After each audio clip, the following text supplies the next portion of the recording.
நம்ம விஜய் நடிகர் விஜய் இருக்கார்ல, இளைய தளபதி விஜய், அவரோட மூமெண்ட்டு, செயல்பாடு, பேச்சு, நடவடிக்கை எல்லாமே ரொம்ப வேகமாக இருக்குது. பெரிய அளவுக்கு மூமெண்ட்லாம் பண்ணிகிட்ருக்காரு. இது வரைக்கும் அவர் பண்ணதே கிடையாது. முன்னாடிலாம் அவர் உண்மையிலேயே அரசியல் வரேன்னு சொல்லிட்டு இருந்தார். அவருக்கு ஒரு பயம் இருந்தது. ஏன்னா இப்போ மற்றவங்களாம் இருக்காங்க, பெரிய லீடர்லாம் இருக்காங்களே, வந்தால் என்ன ஆகும்? ஏன்னா பேக்ரவுண்டு கிடையாது. அவர் இறங்கி அவருக்கு ஏதோ ஒரு பிரச்சனை ஆச்சுன்னா அவர் காப்பாற்றுறது கூட ஆள் கிடையாது. அவருக்கு எந்த வெறும் ரசிகர்கள் மட்டும்தான். ரசிகர்கள் கூட அவ்வளோ தீவிரமாலாம் இல்லை. மு.க. ஸ்டாலினோட பாரம்பரிய கலைஞரோட குடும்பத்தை சேர்ந்த உதயநிதி ஸ்டாலினை கிண்டல் அடிச்சு நக்கல் அடிச்சு ஒரு கதை சொல்லியிருக்காரு. எந்த தைரியத்தில் நீ அரசியலுக்கு வர நினைக்கிற? யார் உங்களுக்கு உஸ்பேத்தி நீ பேசு, நாங்கள் இருக்கிறோம், உன்னை சிஎம் ஆகிறோம், தமிழ்நாட்டில் உன்னை ஜெயிக்க வைக்கிறோம், அதுக்கான செலவுலாம் நாங்களாம் ஏற்றுக்கிறோம் அப்படின்னு சொன்னவங்க யார்? நீ என்ன சொல்லியிருக்க? அவரை பார்த்து தான் நான் சினிமாவுக்கு வந்தேன், அவரை ஃபாலோ பண்ணி தான் நான் இன்றைக்கி பெரிய ஒரு நடிகனை ஆக்ஷன் ஹீரோ வாய் இவ்வளோ பெரிய அந்தஸ்துக்கு நான் வந்திருக்கேன்னா அதுக்கு ரஜினி சார் தான் காரணம் அப்படிலாம் சொன்னால் இப்போ உங்களுக்கு அவர் பார்வைக்கு சாதாரணமாக தெரிகிறார். எல்லாம் ஜெயிச்சா கூட நீ தான் முதலமைச்சர் அப்படிலாம் ஒரு சப்போர்ட் பண்ணி யாரோ சொன்னதால தான் இவ்வளோ தைரியமாக இவ்வளோ இதுவாக நீங்கள் பேசுகிறீங்க. வரும்போதே எதிரிங்கெல்லாம் சம்பாதிச்சிக்கினே வரீங்களே. அன்றைக்கி எதிரிக்கெல்லாம் பயந்தியே, ஒரு அரசியல் பேசுறதுக்கு பயந்தீங்க, சினிமாவிலேயே ஒரு வசனம் வைக்க பயந்தீங்க. ஆனால் இன்றைக்கி போல்டாக பேசுகிறீங்க, கிண்டல் பண்ணுறீங்க, கேலி பண்ணுறீங்க. ரஜினி சாரை கேலி பண்ணுறது, உதயநிதியை கேலி கிண்டல் பண்ணுறது.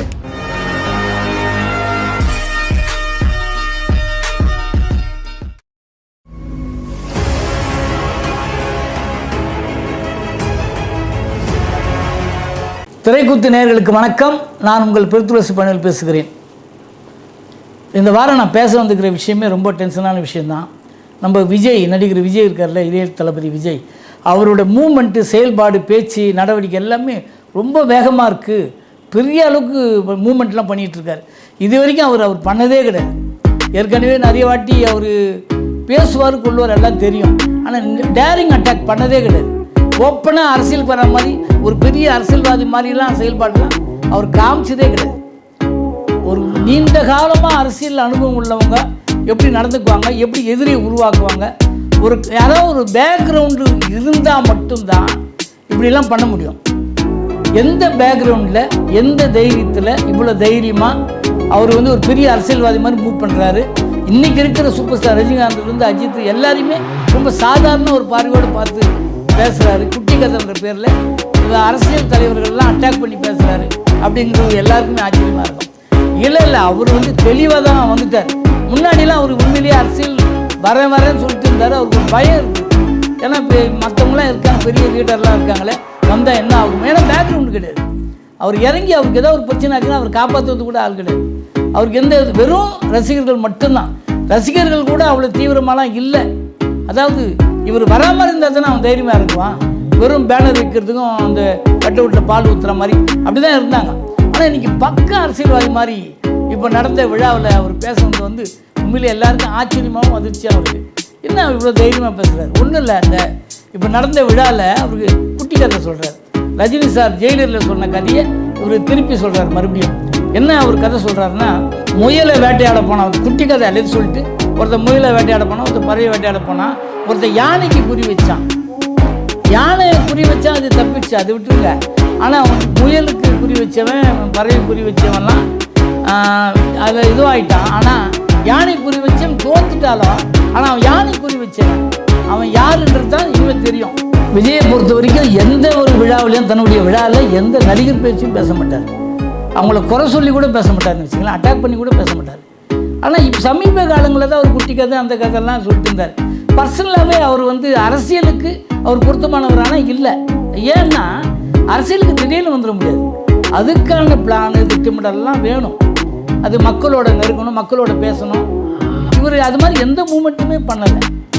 எங்களுக்கு தெரிஞ்ச வரைக்கும் ஒரு ப்ரெஸ் மீட் நடந்தால் கூட அங்கே அதிக முக்கியத்துவம் கொடுத்து ஒரு நல்லபடியாக அவர் செயல்பட மாட்டார். ஒரு முறை ஒரு ப்ரெஸ் மீட் வந்தது, அதுக்கு எல்லோரும் ப்ரெஸ்ஸுக்கெல்லாம் எல்லோரும் சாப்பாடெலாம் போட்டாங்க. ஆனால் அந்த சாப்பாடு கிட்டத்தட்ட ஒரு 100 பேருக்கு சாப்பாடே இல்லை. அப்படின்னு போது என்ன ஆகணும்? அதிர்ச்சி ஆகணும். ஐயோ ப்ரெஸ்ஸு சாப்பாடு இல்லையா? இல்லையா, உடனே ரெடி பண்ணுங்க, உட்காந்து ரெடி பண்ணி கொடுத்துட்டு எல்லாரும் சொல்லிட்டு போகணும். ஆனால் இல்லைன்னு ஒரு கிளம்பி போயின்னு இருக்காரு. அதை பற்றி கவலையே பண்ணல. எல்லா ப்ரெஸ்ஸும் சத்தம் போட்டு போனாங்க.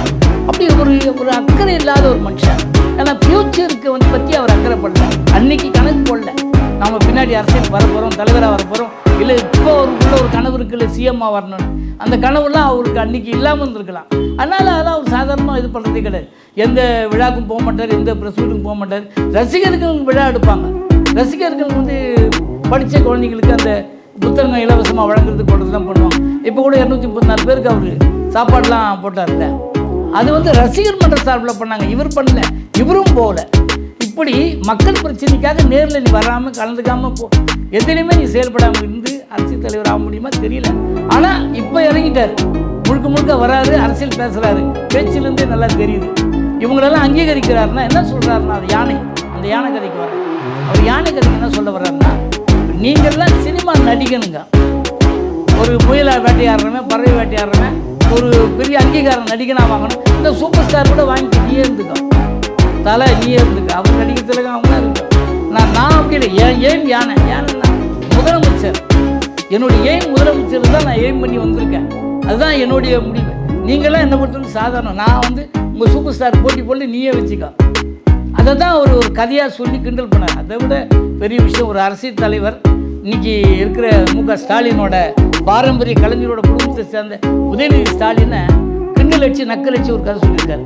என்ன சொல்கிறதுன்னா, ஒரு பையன், சின்ன பையன், உடல் வளர்ச்சி கூட கிடையாது அவனுக்கு, அவன் வந்து அவங்க அப்பா சட்டை எடுத்து போட்டுக்கிட்டு ஆடுறான். தொலைன்னு சட்டம், அவன் பேண்ட்டும் பொருத்தமே கிடையாது, உடம்புக்கே ஒட்டலை. ஆனால் அந்த துணியை போட்டுக்கிட்டு உட்கார முடியாத ஒரு சேரில் அத்து மீறி உட்காந்துக்கிறான். அப்போ தகுதி இல்லாதவன் யார்? உதயநிதி ஸ்டாலின் தான் சொல்கிறார், சார் இவங்களெல்லாம் அட்டாக் பண்ணி பேசுகிற தைரியம் உங்களுக்கு எங்கேருந்து வந்து? இன்றைக்கி இந்த ப்ரோக்ராம் பற்றி நான் சொல்கிறதே அதான். எங்கேருந்து இவ்வளோ தைரியமாக நீ பேசுகிறதே கிடையாது. அரசியல் சொல்கிறதுக்கே பயப்படுவீங்க, அரசியல் கட்சி தலைவர் விமர்சனம் பண்ணுறதுக்கே பயப்படுவீங்க, நடிகர்கள்லேயே போட்டி ஆளுங்க பேர் சொல்லவே நீ பயப்படுவீங்க. ஆனால் இவ்வளோ தைரியமாக பேசுறதுனா உனக்கு யார் பேக்ரவுண்டு? எந்த தைரியத்தில் நீ அரசியலுக்கு வர நினைக்கிற? யார் உங்களுக்கு உஸ்பேத்தி நீ பேசு, நாங்கள் இருக்கிறோம், உன்னை சிஎம் ஆகிறோம், தமிழ்நாட்டில் உன்னை ஜெயிக்க வைக்கிறோம், அதுக்கான செலவுலாம் நாங்களாம் ஏற்றுக்கிறோம் அப்படின்னு சொன்னவங்க யார்?